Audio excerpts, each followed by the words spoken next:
Saba la girafa sense taques. Hi havia una vegada, a la sabana més daurada i assolellada que puguis imaginar, una petita girafa anomenada Saba. La Saba era igual d'alta, igual de simpàtica i igual de curiosa que totes les altres girafes excepte per una cosa. No tenia ni una sola taca a la seva pell. El seu cos era completament groc, com un raig de sol acabat de pintar. No tenia les típiques taques marrons que tenien els seus pares, els seus oncles, els seus cosins i tota la resta del ramat. Al principi, a la Saba no li importava.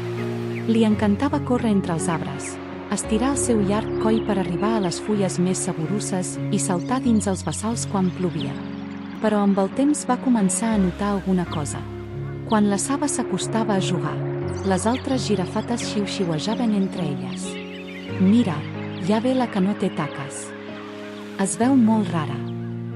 Millor juguem entre nosaltres. Primera a poc, van començar a deixar-la fora dels jocs. La Saba sentia un nus al pit. Per què no volen jugar amb mi? Va preguntar una tarda, amb els ulls brillants de llàgrimes. La seva mare la va mirar amb tendresa i li va acariciar el cap amb el musell. Per què, Saba? De vegades allò que és diferent fa por. Però el que és diferent també pot ser meravellós. Només necessiten temps per veure'l. Però la Saba no volia esperar. Ella volia tenir taques ara mateix. Així que va idear un pla. Un matí, mentre tots dormien, la Saba es va acostar a un bassal de fang espès. Va sucar la seva pota, la va aixecar i plaf. Es va posar la primera taca. Després una altra, i una altra, i una altra, i quan es va mirar el reflex de l'aigua, estava coberta de taques marrons, tot i que una mica turtes i desordenades. Es veia molt graciosa. Ara sí que m'acceptaran, va dir, saltant d'alegria. Quan va arribar al grup, totes les girafates la van mirar sorpreses. Caram, ara sí que s'assembla a nosaltres. Vols jugar? La Saba va obrir els ulls amb emoció. Sí, per fi la convidàvem. Va córrer amb elles, va saltar, va jugar a fet i amagar entre els arbustos i va tenir un matí meravellós.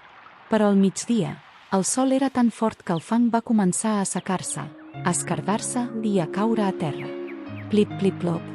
Les taques falses van desaparèixer una a una, fins que la Saba va tornar a quedar completament groga. Les altres girafes es van quedar mirant-la en silenci.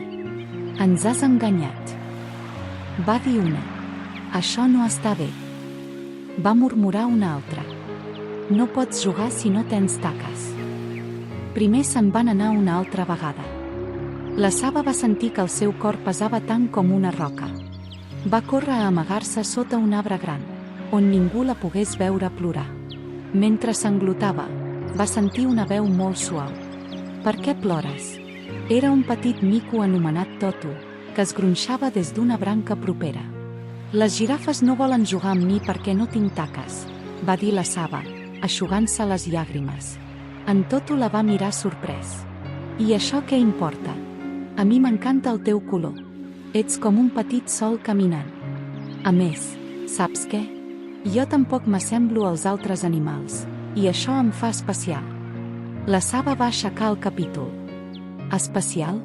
És clar, va dir en Toto, saltant sobre el seu llom. Vine, et vull ensenyar una cosa. En Toto la va portar per la sabana, presentant-li animals molt diferents. Un camaleó que canviava de color cada minut. Una zebra que tenia una taca rodona al mig de les ratlles. Un estruç que corria tan ràpid que semblava volar. Un elefantet amb la trompa curta que tothom estimava igualment. Cadascun d'ells era diferent, i tot i així vivien feliços amb la seva manada. Ho veus? Va dir en Toto. Ser diferent no està malament. És una cosa que ens fa únics. I quan els altres ho entenguin, també voldran conèixer-te. La Saba va respirar profundament. Potser en Toto tenia raó. L'endemà, va decidir tornar amb la seva manada, sense taques falses, sense amagar-se, simplement sent ella mateixa. Les altres girafates la van mirar amb curiositat. Llavors, en Toto va saltar al seu cap i va dir fort. La Saba és increïble tal com és. Sabíeu que brilla més que el sol. I és la millor buscadora de fulles tendres que he vist mai. Les girafes es van acostar. De debò ets tan bona trobant fulles. Ens pots ensenyar? I per què brillen tant els teus colors? La Saba va somriure, una mica tímida, però feliç. Us puc ensenyar tot el que vulgueu, va dir. I sí, sóc groga però continuo sent una girafa, igual que vosaltres. Aquell dia, alguna cosa va canviar. Les girafates van començar a jugar amb ella, no per les seves taques, sinó pel seu gran cor i la seva alegria contagiosa. I amb el temps, la Saba es va convertir en la preferida de tots, no per assemblar-se a la resta, sinó precisament per ser diferent.